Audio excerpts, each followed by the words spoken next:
guys are looking at the news, covering the news, just like me. The United States is ready to embrace peace. So, I feel like it's same old, same old. I love Thursdays. It was one of my favorite places. So basically, they're just replacing what was there before. We've been able to transform the Olympic Park to something that is contributing. Oh, it's so contributing. Oh, come on. It's better than it was. Hang Come on. on. The top stories in the city. The Big Five on the Elias Macco Show. Brought to you by investment advisor Richard Lapointe of CIBC Wood Gundy. Richard Lapointe can always be reached at 847-6324. Boy, I feel like a dope. Man, I feel like a dope. It's January 22nd, and I forgot yesterday to wish you all a happy Quebec Flag Day. How could I have forgotten to do that? Well, don't worry, folks, because I may be ahead of one thing, and that is a flag for Anglo-Quebecers. One of the topics that will come up on the Big Five this morning. In the studio, Trudie Mason, how you doing? Good morning. Great to see you. Dave Kaufman, how you doing? Hello, Elias. Nice shirt, a Montreal Expo shirt. Thank you, sir. Celebrating Larry Walker. Boogerville, baby. I was at the event in Laval at the Taverne 1909 at Place Belle last night. It was loads of fun. A lot of Expos fans. It was nice to see all the support. So congrats to Larry Walker, by the way, on that Hall of Fame induction. Get to the news now, though. Let's get to the topics. Let's talk about Jean Charest. Wasn't that an interesting hour in Quebec politics yesterday afternoon? So La Presse sends out, as everything happens nowadays, right? How does news break nowadays? The notification on the smartphone. You get the notification, Jean Charest is going to run for the Conservative Party leadership. An hour later, everything has been retracted and the news is out. Jean Charest will not run. Guys, didn't he just save himself a lot of grief? I know you may want to say, well, he got screwed over by the UPAC investigation or whatever, but at the end of the day, he wasn't gonna win, right? So he made the right decision here. I mean, I don't know if he was going to win or not. I don't think anybody saw it being so close between Andrew Scheer and Maxime Bernier last time. So really, who knows what could have happened? Who knows? Huh? But at the end of the day, he would have been a great. Who knows? Honestly, I think the fact that Stephen Harper made it clear that he didn't want Jean Charest to be the next leader of the party sealed the deal for him. So I don't know if he decided as much as Lord Harper decided for him. And this just shows the strength of Stephen Harper and the iron fist that still rules this Conservative You don't party. think it was the stink of UPAC? I think that's more likely the from what I understood, the story last week was that Harper didn't like that Charest diverted funds towards that he diverted federal funding towards and I can't remember what the specific issue was. He took tax. He took money from the federal government and then turned it into tax cuts. Right. Okay, that was it. Yeah. Well, I think actually I had high hopes for a candidacy by Jean Charest because unlike some of the other candidates we might see coming out of Quebec, he passes as an Anglo. So I think his acceptability in the rest of Canada may have been higher than other candidates who might have, for example, had to struggle with their English when they were campaigning among, for the leadership among party supporters from out west. I think that he would have been seen as less objectionable playing that game, at the federal leadership level. But I do think that being dogged by that UPAC situation is probably weighed on his mind because as soon as he had declared himself, that the knives would have been out for him. Yeah. And they would have been looking carefully. And I really think that his supporters are right in a way. It's time for UPAC to fish or cut bait on this. Yeah. Man, oh man, 6 years later, and after launching an investigation, they still don't know whether they'll be recommending charges. That's too long. I do want to point out that I like Jean Charest.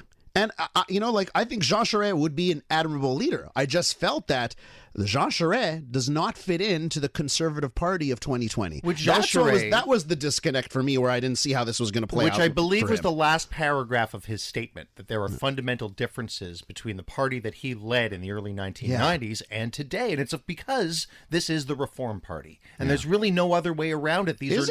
I don't think this is Brian Mulroney's progressive than Reform. It's not Brian Mulroney's progressive conservatives. Yeah, that's right. But I don't think it's Reform either. It's Canadian Alliance? It's some weird party, man. I mean, it's a weird party. Florida. We see what's going on with how Andrew Scheer's getting the boot and the issues they have in Quebec and Ontario, right? Listen, I don't envy the situation the Conservatives are in. I'll just say that. And I think, to be honest, Charest dodges a bullet here. That's what I think. Well, except if you were on the progressive side of conservatism, you would have wanted him to run for all the reasons you're talking about, that he's not completely in line with the lockstep that's being dictated out of more conservative elements, largely in the West. Yeah. You would have wanted a guy who's a little bit more progressive. For example, he's talking about how he thinks the party has to come up with a realistic and relevant climate change plan if it wants to connect with the voters in the next election. He's right. Progressive members of his party have got to be telling the leadership that. But look at the last two guys that ran away in the leadership race the last time, Maxime Bernier and Andrew Scheer. Couldn't be like Jean Charest is not. There's no Venn diagram where they. It's like a completely different circle, right? So, but knowing what we know about Bernier now, I feel like a lot of that wasn't as overt when he was running for the leadership of the Conservatives. That's true, but he was always out there on the supply management and off in his own island. Okay, let's talk about these Sherbrooke nurses that have been suspended, allegedly over complaining about working conditions in a private chat on Messenger. I think there are two ways of looking at this. Think about your own job, wherever you are. You can't go onto social media and start bashing your employer and expect for your employer to be, oh, that's great, you have freedom of speech. You know what I mean? But some people will say, you know what, this is a public institution. We're talking about healthcare. And if there needs to be employees that are either vocal in a private chat or in public posts on social media, they should be allowed to sound those alarms without fear of retribution. Your thoughts? Does Messenger count as social media? This is what because we don't have all the details here, but I was thinking, I'm reading the story, I'm like, well, it's a private message in social media, right? But of course, if it's a group of employees, that stuff gets out, and then maybe it creates a bad environment. And for the management in Sherbrooke, they're like, no, that's too much. If I send somebody a private message on Facebook Messenger, I have a reasonable expectation of privacy. And I think that's really what this comes down to. No, you don't. Mark Zuckerberg's reading each and every one of those messages. Yeah, but my boss isn't. Yeah. My boss isn't. And I don't think my boss has my password or has enough time on his or her hands to go into my Messenger and see who I'm complaining about today. And I really think it just comes down to that we need more nurses, not fewer. Mm. So the thought that they're going to get raked over the coals for venting, and we all vent, and no, I have not seen the messages. I don't know specifically what they're saying. I don't know if there are threats involved in them, but there's a very big difference between posting on somebody's wall on Facebook and you and I exchanging messages. I agree that it gets tricky, but because of the nature of Messenger, but you got to keep in mind that a group on Messenger can have hundreds of members, right? So public, private, the distinction evaporates when you're talking about that. And it's believed that one of these members in this private group ratted out the woman who was doing the moaning. So, I understand both sides of this equation. Here at the station, here as employees of Bell, we have a code of conduct that makes it clear. If you go and badmouth the employer on social media, you're gone. Sure. That's a violation, and I understand that. I also, from an employer's point of view, I also want to encourage whistleblowing in healthcare, but whistleblowing is not going onto social media and moaning. Whistleblowing is going to the appropriate authorities within your hospital and talking to them. Even the Nurses Federation, representing this woman, says, that's not whistleblowing, complaining on social media. Whistleblowing is going to your institution's nursing council and talking to them. And then then you escalate, you go up the different organizations. That's whistleblowing. And you have to think about, the environment it creates at a workplace, right? So if you have an employee and is like, okay, listen, we're creating a group, guys, and then it turns into, an online chat where everyone complains, that's going to bring down the atmosphere at a workplace. And I think an employer has the right to say, say, you know what? You can't be ringleaders, even if it's a private chat, on making sure everyone's miserable at the workplace, right? There are serious problems in the healthcare system. They do have to be dealt with, and we have to make sure employees can voice their opinions through appropriate channels, even if it means whistleblowing. But I can understand being upset as an employer with an employee who was hell-bent on bringing down the environment. So you have to complain by text, not by messenger. Yeah, I know. It's got to be encrypted. I don't know. You got to use Telegram. Signal. Okay, folks. Why don't you just talk to people? Yeah, the old-fashioned way. But again, and again, you would get in trouble, right? If you're doing it just by talking, you're going around the office every day on a daily basis, creating an atmosphere where this place sucks, guys. Here's why this place sucks. An employer's not going to be happy with that. You stressed out? Are you stressed out? What about your kids? What about, I don't know, 3 o'clock, 4 o'clock in the afternoon? Your kids come home from school.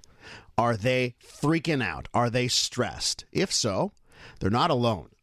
New stats show that 2 adolescents in 3, we're talking about like secondary 1, like grade 7 students, 2 out of 3 are, they're anxious. They're stressed out about school, either moderate or high levels of stress. Now, I remember being in high school. I remember the only time I really had stress when I started in grade 7 and I was in French immersion, first time in French immersion. And I for 2 weeks, I hated it. I was coming home and I was like crying. I hated it. That went away. And then I don't remember really having stress at school. But you know how you only remember the good stuff and the bad stuff goes away. So I don't know how accurate I am there, how stressed I was. But I don't remember being at a daily process. But these stats are showing that a lot of students are being stressed out. And I hear it from parents, that their kids are coming home with too much homework. And then they've got the sports team and they've got this and they've got that. And at the end of the day, we only have, we have 24 hours in a day, and adolescents need even more sleep than we need, right? So I can see why kids are getting too stressed. But is this a bit of an overreaction, or are actually kids getting too much work, getting too much pressure within the school system? I think it might start at home. I don't think that this is fake. I think this is happening. Kev is a sub and has had kids in exams that he's been supervising have meltdowns, dissolve in tears. I can't do this. I'm going to fail. And have anxiety attacks. It is. I think it's very real. And I think there are a lot of factors. I think there's a lot of pressure on kids.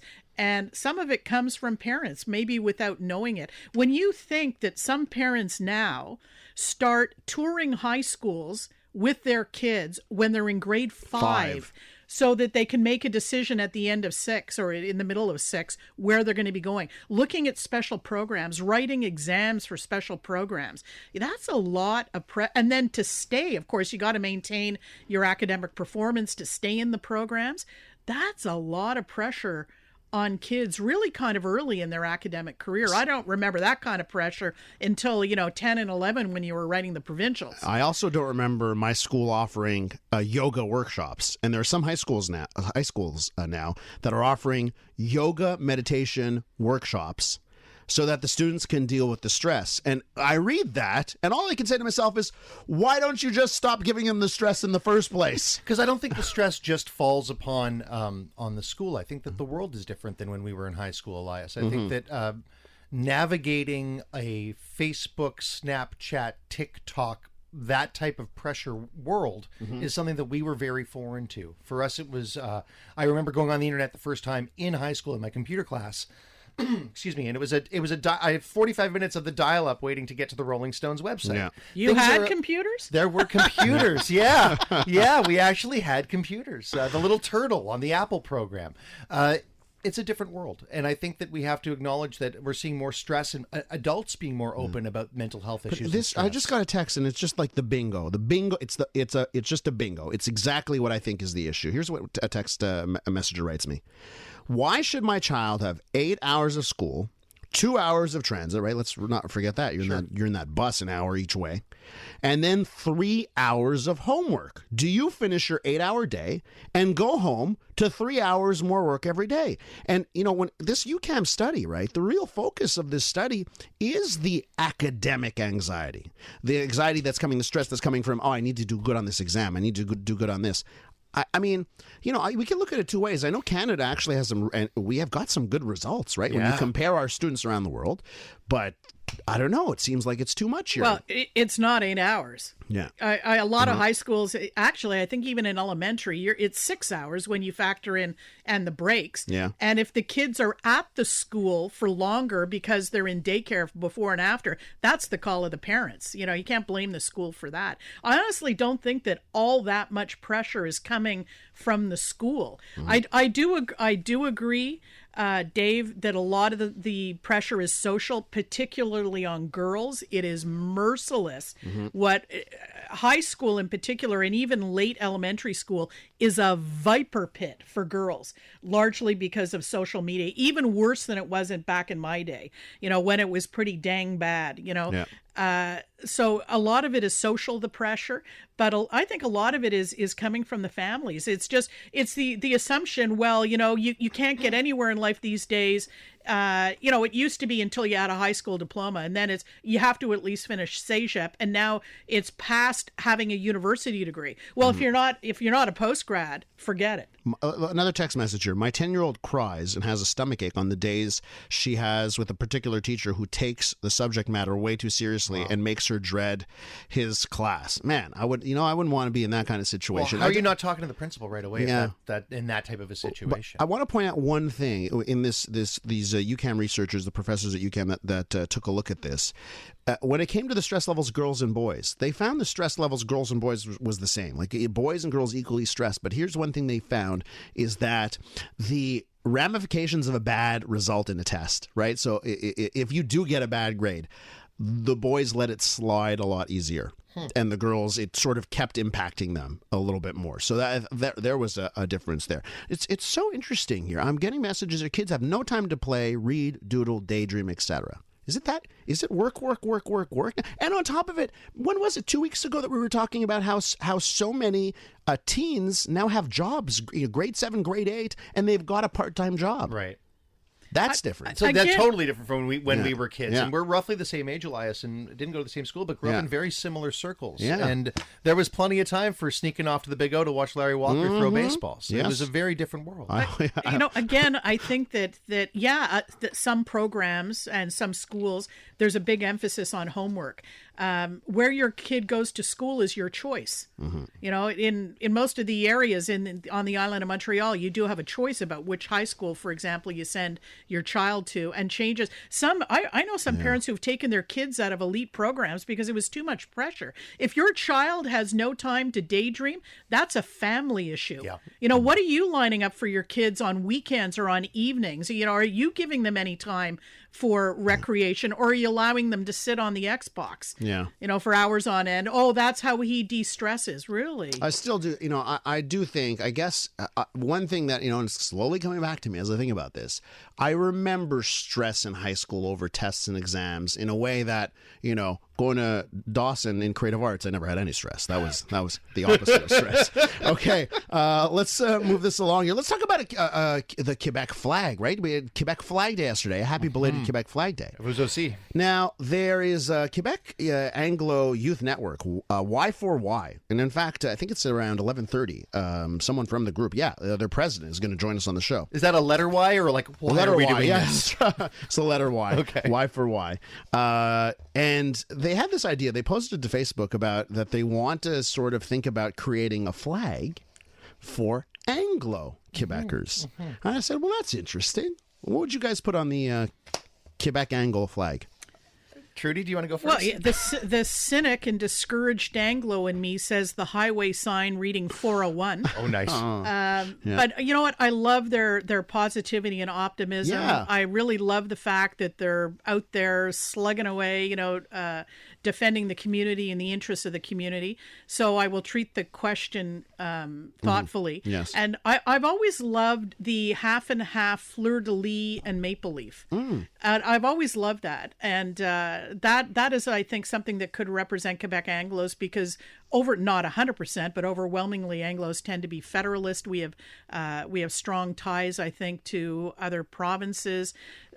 I like the Montreal flag too, that references some of the founding groups. I got a text in that exact same vein, Trudy. Someone saying, how about that Montreal flag, which really is a very it seems like something that Anglos can get behind. But in terms of immigration trends, it's too limited these days. Yeah. It's not inclusive enough, the Montreal flag. So I was thinking either the Richler gazebo, just a picture of the $700,000 Richler gazebo on a flag. Yeah. But really, at the end of the day, we should think about our lot in this province, and the flag should be the fleur-de-lis, just half the size. Same flag, just fleur-de-lis that are half the size. I like that, Dave. I like that. Okay, one last topic for us this morning, and you know what? Let's start to give kudos where kudos are deserved, because we can slag the SPVM and Montreal Police for dragging their feet for years and not doing enough, and the City Hall administration not doing enough to make sure police officers understand the realities of people in this city that are clearly not represented on the force, right? There's a huge problem with the SPVM, which is, demographics there, right? It's too white, it's too Franco, doesn't represent this city. But they are trying something here in their efforts to reduce discrimination by the police.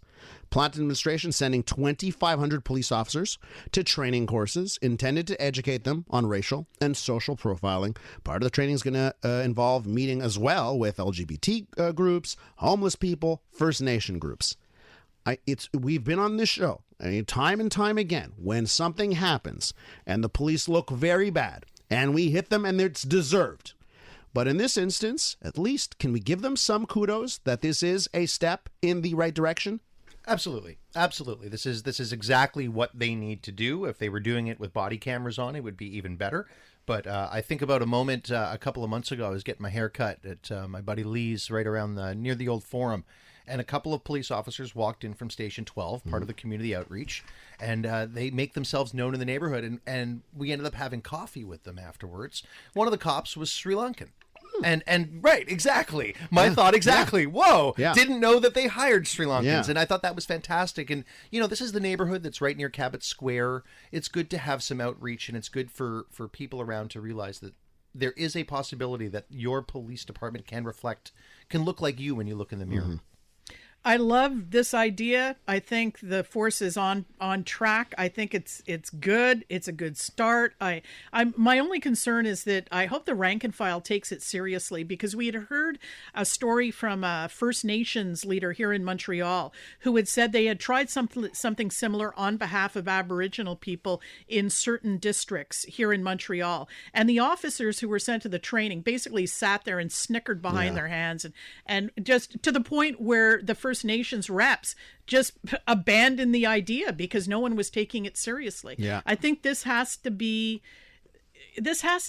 drilled home that this ain't no joking manner. Mm-hmm. People suffer because of profiling. And operational needs, I get that. Police, it's a tough job, and you have certain needs in order to maintain law and order. I get it, but at least treat it seriously when people come in to talk to you about their experiences. And anecdotes aside, eventually at the SPVM, police officers there are going to have to be able to look to the right, look to the left, look behind them, look in front of them, and see people that look different than them. Yes. That's at the end of the day.